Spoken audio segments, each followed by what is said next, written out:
We live? We're alive. Coffee talk with Connie and Kayla, or Cala and Connie, whichever way. Cheers, my friend. How are you this Friday morning, your time? This is much needed, this coffee. The alarm clock went off at 5 a.m. Poor Tony had to take a flight, and I walked that dog. Oh my gosh, that is early. It was so early. I got out of bed at 5:30, but still. So yeah. That's complete. Cheers, my friend. Happy coffee talk, Emaya Circle. This is Connie and Kayla, and we're here for our coffee talk. And this coffee talk is all about getting to know Connie and I a little bit more in a really fun way. We asked on our last coffee talk and a bunch of posts for you guys to ask questions of things you wanted to know about us, and you delivered. So we have lots of questions for both Connie and I, and some for Connie and some for me, that we're going to hit up on this coffee talk. And then at the end, we're going to leave a little bit of time for those of you that are joining us live and want to ask us a question live, and we'll answer it. For those of you that are catching the replay, hello, hello, hello. You can still ask us a question in the comments, and we will get back to it once we see your comment. And I'm Connie. I'm Connie. I'm Kayla. This is Connie. And we are yoga teachers and life coaches. We've been friends and mothers together, and we share a mission of helping women connect to their light and their power and their purpose. And that is why we've created Emaya and this amazing growing circle. So without further ado, do you want to get started with the questions? Yeah, let's just also remind everyone to write there to tell us that you're here. Yes. That, my friends, will be part of the sharing. Let me just pull this over here so I can read these questions. I'm excited to do this. Me too. Me too. Okay. We got some really good questions. Yeah, thanks everybody for doing that. You know, we were kind of like, are people going to ask questions, or are we going to have to make some fake questions up? But you guys, totally, we didn't have to make fake questions up. So that's really awesome. So thanks for your support. Let's start with Abby. Abby's a mom of 3. She says, I have so many areas in my life that I want to focus on. How do you ladies choose or figure out what you should do, what you should zone in on? Do you want to answer first? No, you answer first. Okay. I think it's a great question. Wait, here, let's just add on to this though. She said, okay, so no, that's good. That's good. The next one is kind of separate, but it's related. So many areas on life to focus on. How do we choose when to figure out which one to focus in on? Yeah, I love this question.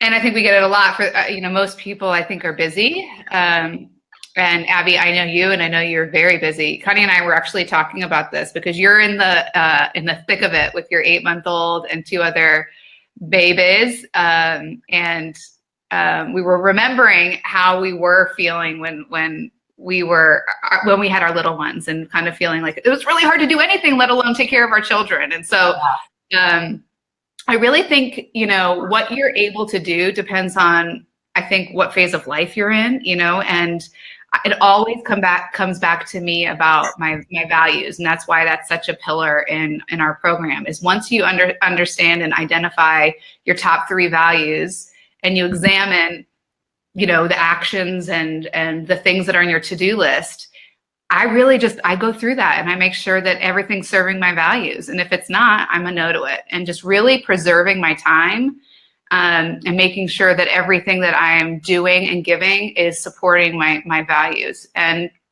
the other thing Connie and I also talked, and one of my values is health, right? So for me, me and my family have to be healthy and well before I can really do anything else. And so that's always kind of my starting point. So zoning in on my values and making sure that everything I'm doing is supporting that. And then I think also for me, it's like, what is the biggest thing that's going to move the needle for me? What's going to have the greatest impact for hitting my goals that aligns with my values? That hits it. I mean, really, I think I struggle with that so much because there's so many hats that I wear, and there's so many things that I like to do. And for a long time, I saw that as like my biggest obstacle and what kept me from being, I always like said, jack of all trades, master of none. Like I was always a better player than a coach than a player. I was always like, I always felt like I was great, but not the best. And that's such like a silly way to look at things. And I find that in the past few years working with Michaela and Emaya, I find that that's like one of my biggest strengths, that I like to do a lot of things. But because of that, I have to be able to zone in on, my values and what really, and Michaela has really, that is what kind of how Emaya was born, and our program and our workshops really center around this like really simple, profound tool. So yeah, I love that, Michaela. Yeah, that's a good question, Abby. She also says, how do you balance children, family, work, and self? I can't find the time for all three. Well, girl, both our husbands are on work trips, and we were just talking about that. You know what I mean? But I think it's again, going back to your values, so like for instance, my husband's away this week. Okay. I'm not going to be able to do everything. Okay. Everything that I want to do, it's just not going to happen, or I'm going to do it and I'm going to push myself and be burnt out and cranky. And again, my well-being is not intact. So if I want to have my well-being intact and be the grounded, calm Michaela that I want to be, I need to just zone in on what I want to do, what's most important to me. And again, for me, from a work standpoint, it's how many hours can I work this week? And if it's just 2 or 3, which sometimes it is, what is going to move the needle the biggest in that 2 to 3 hours that I need to do? And I make sure that I do that. And then for my kids, I think it's also what's going to make the greatest impact with my kids. Just being conscious of what I'm doing and making sure that it's deliberate and intentional with the time that I have, and asking for support when I need it. That's the big one. For me, that's the big one. And that's the hardest one. It's getting easier to ask for help, but it's really kind of silly when I find that I'm like spinning my wheels. And I don't know if you guys do this. Maybe it's just me, but sometimes I will stand in the middle of the messy apartment and I know where to start. And I think of my mother-in-law, because she always says to me, like, go to one corner and start there and just do one thing at a time, because I'm like all over the place. But when I feel like I get into that state, I'm getting better at saying like, okay, I need to ask for help now. Yeah. Like, right. Like, and that's the biggest lesson, I think, in the last 4 years of being a mom, that it's okay to ask for help. You can't do it all. We're not meant to do it all, We've talked about this too, where it's like this concept that you can have everything all at once. I obviously I am somebody that believes if you hold a vision and you take action with it over time, you're going to hit your goals. I'm very action goal oriented, and I believe we can create anything that we set our hearts to. But I also have found I can't do everything. And I think for me, it's like, again, coming back to my values, like what, especially when it comes to work, it's like, what do I want to create in the next year? I can't build all of these different things that I want to build in 1 year and write a book. And, otherwise I'm not nurturing anything to completion. So it's what feels the best. What do I feel is going to help the most people? What do I think I can actually achieve? And where do I need support? And the other thing I wanted to talk about is self too, because that was one of the things she said. I notice my relationship with myself and how I am showing up in my day is so much richer when I take that 15 minutes to myself for my morning practice every morning. Just it is, and sometimes it's 5 minutes, but just being quiet with myself, sitting in meditation, moving my body, it's a game changer for me. It is a game changer for me. And it's such a great way to start my day. And I return back to that throughout my day of like, okay, remember how calm you were in that 5 minutes? Like, that's inside you. Let's reconnect to that. So that's a big one, I think. Good. Okay, next one. Yeah, Connie's keeping me on track. Michaela likes to. Well, you kind of, I feel like, okay, Erin asked, how do you stay committed to a morning routine and self-care when life gets crazy? I'll answer that one first. Yeah. Support. It like all comes back to support. I also think being gentle. What I would be, and I know that Michaela and I keep talking about being mothers because I think that's like where we are in our life. And that doesn't necessarily, like, you don't need to turn this off if you're not a mother. But I think that I'm watching what my morning practice looked like before children was so regimented and fulfilling in different ways. And there's not really room for that kind of practice right now. Maybe when they're older, there will be. So one of the biggest things one of the greatest lessons my teacher gave to me was telling me that, like, the practice changes. It doesn't need to be the same every day. Of course, having a consistent period for a certain amount of time, like 40 days is you'll see results better.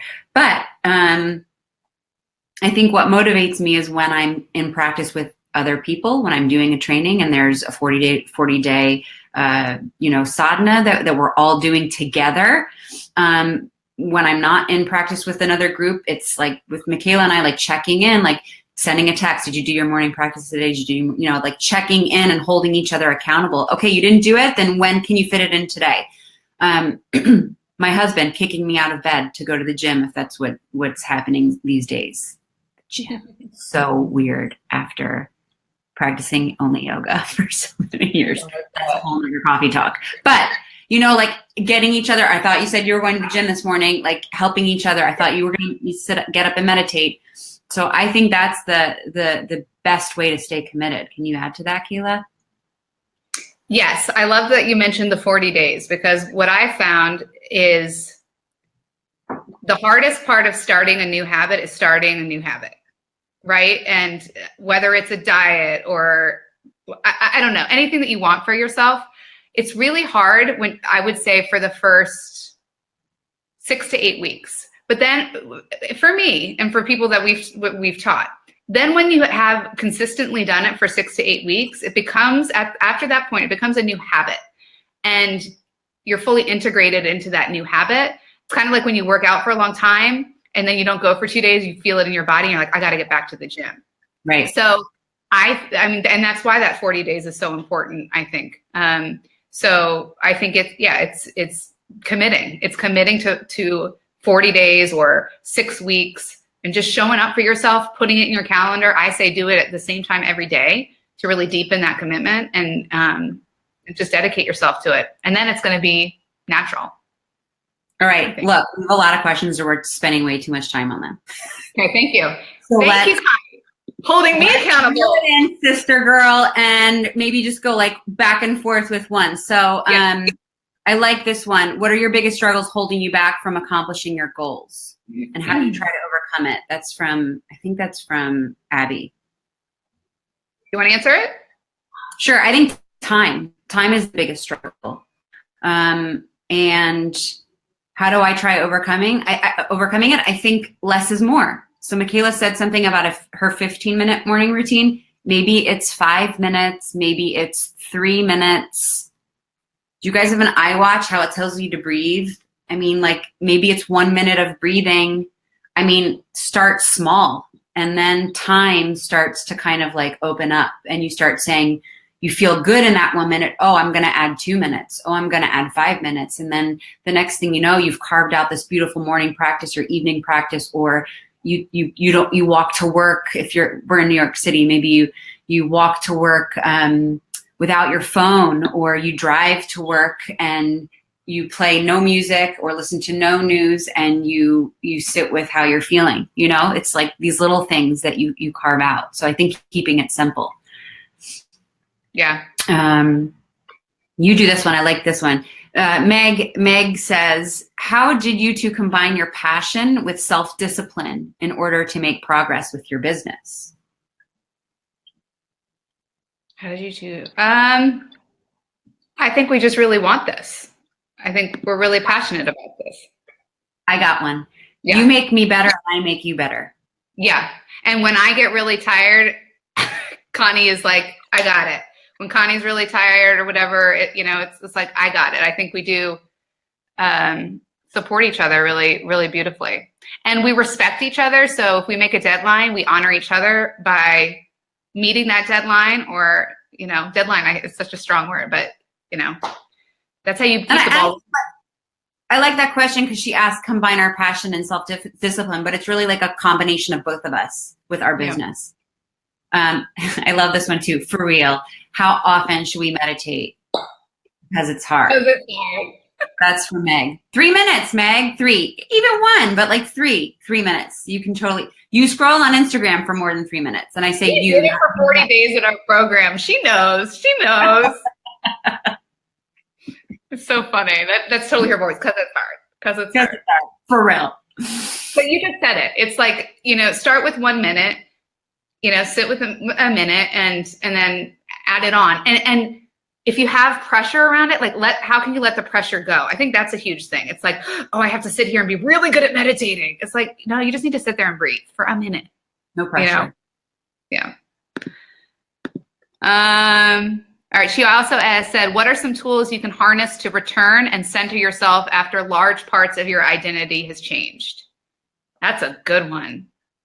Self-love. Yeah.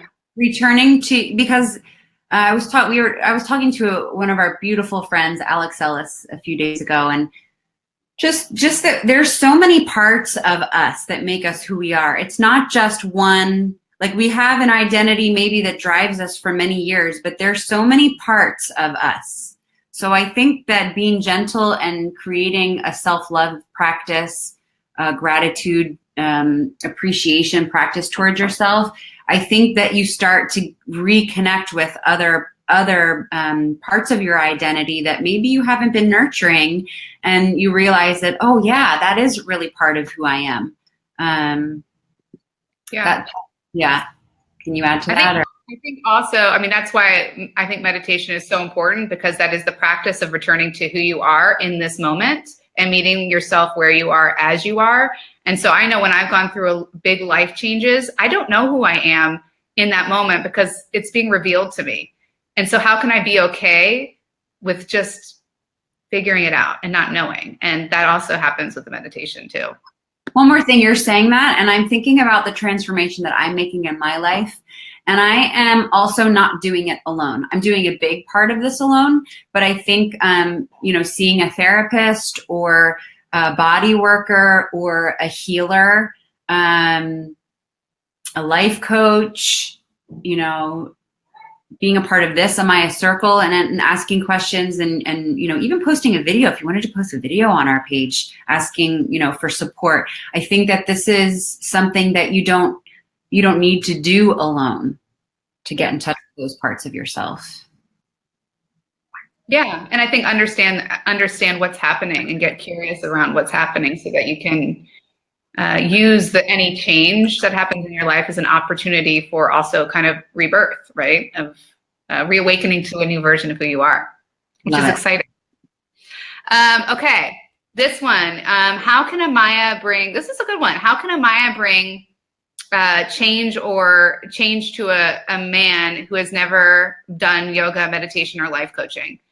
And I think it's, the same way as it does a woman, right? It's returning to who you are. It's cultivating a practice where that's reconnecting you to who you are. It's identifying what you value and what you want to create in the world, and just being in relationship with self. And I think dudes just don't, that is a generalization. Don't really sit around and talk like we do. Some do, but I think that, opening yourself up to conversation and like joining a men's group or, having a heart to heart with your best friend, your dad, I think that men could certainly benefit from that women are, find, easily in a group. I also think there's like this perception that it's just, I'm going to just talk about my feelings, and that's important. We want to know what's going on but it's also actually really crystal clear vision of what you want and taking powerful action. And that's in alignment with that it's very action based. It's very in alignment. Susan, hey, good morning. Do our husbands practice yoga? There's a picture on our Emaya Circle of Mihai doing yoga, and I think that answers that question. But he's trying. He's trying. Tony has done it, but he's really not interested in it. He meditates sometimes with me. I think that his time is coming soon. Yeah, his yoga. Mihai's comes in different. Yeah. Anything that's fast. Okay. Next questions. This one is from Susan, who's on here live. Hey, girl. What's your favorite part about being a mom? I love this one. Connie?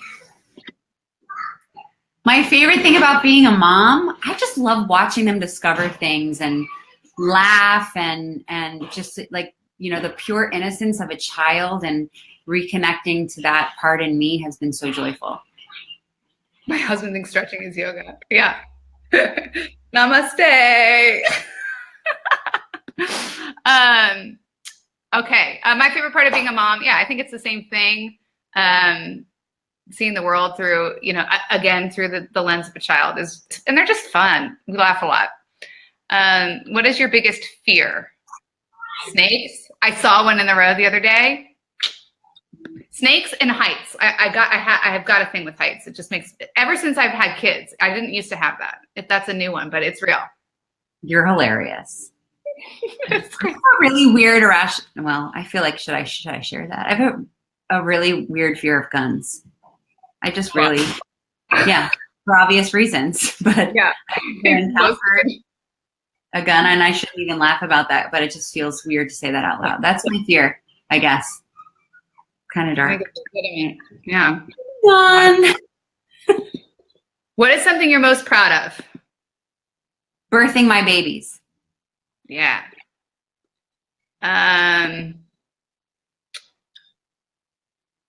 What makes you laugh the hardest? Go ahead.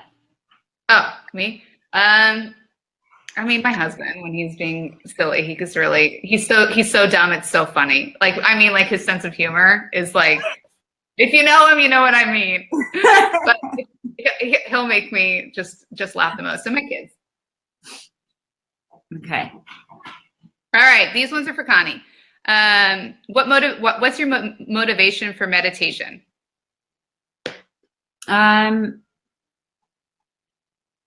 There's so many, but I guess right now it's just taking time for myself to really ask myself what I want and how I want to live.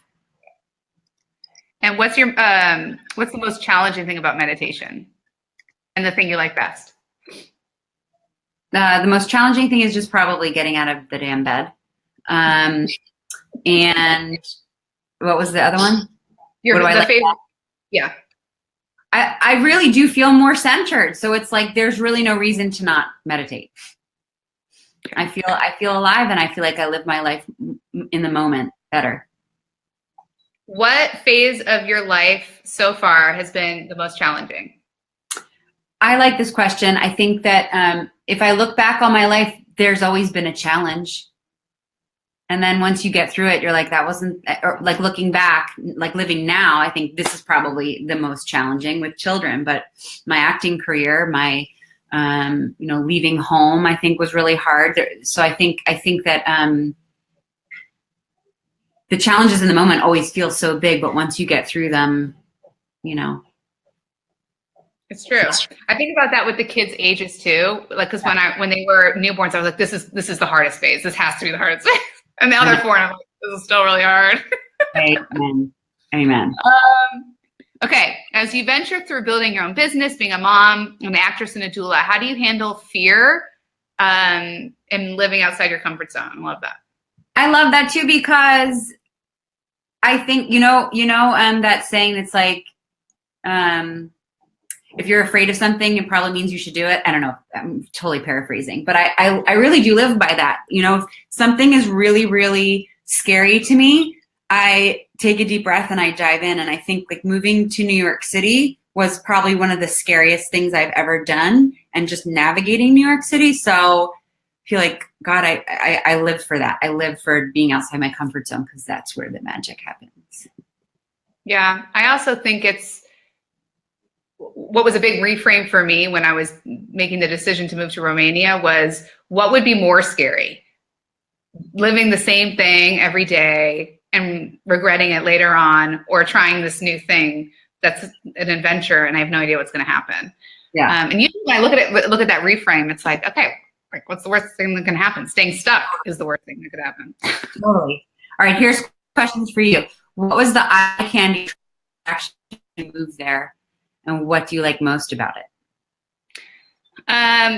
The attraction for going to Romania, we really wanted more freedom. My husband and I, we sat together and identified our core values in our marriage, and the big one was freedom and more time together. And we weren't having those in our life in Denver with our jobs. So we made a bold move and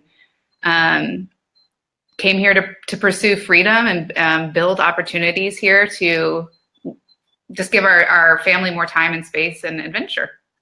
Yeah.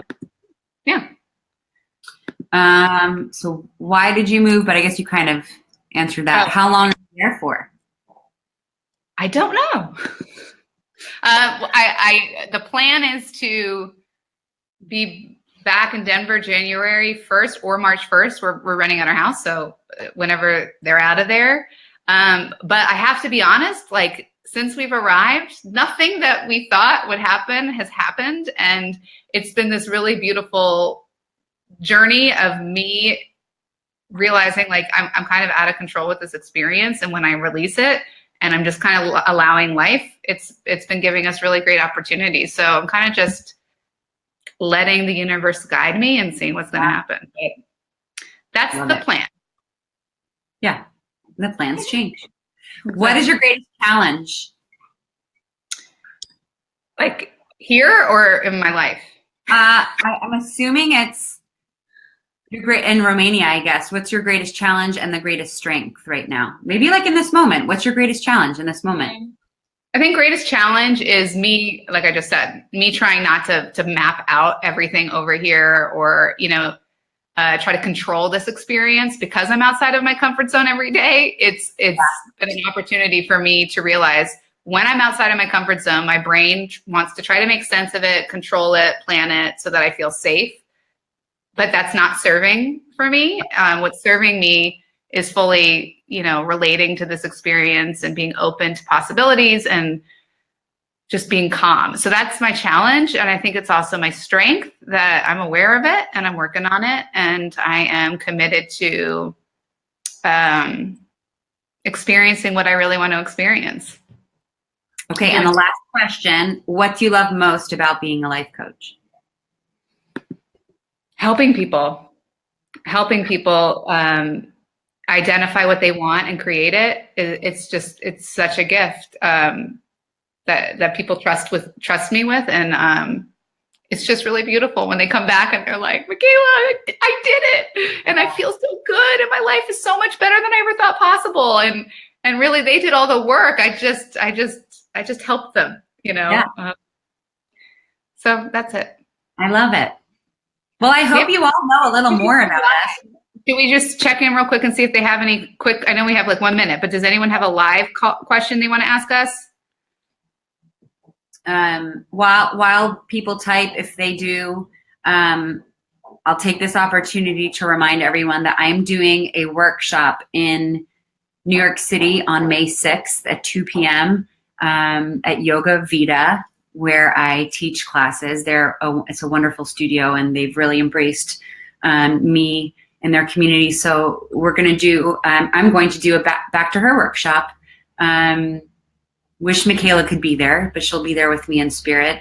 And we're gonna dive in, do a little yoga meditation, some partner work, and get back to her, ladies. Yeah. So if you're in the New York City area, I'd love to have you. If you are not so far and you want to come up for a Sunday and join us, we'd love to have you.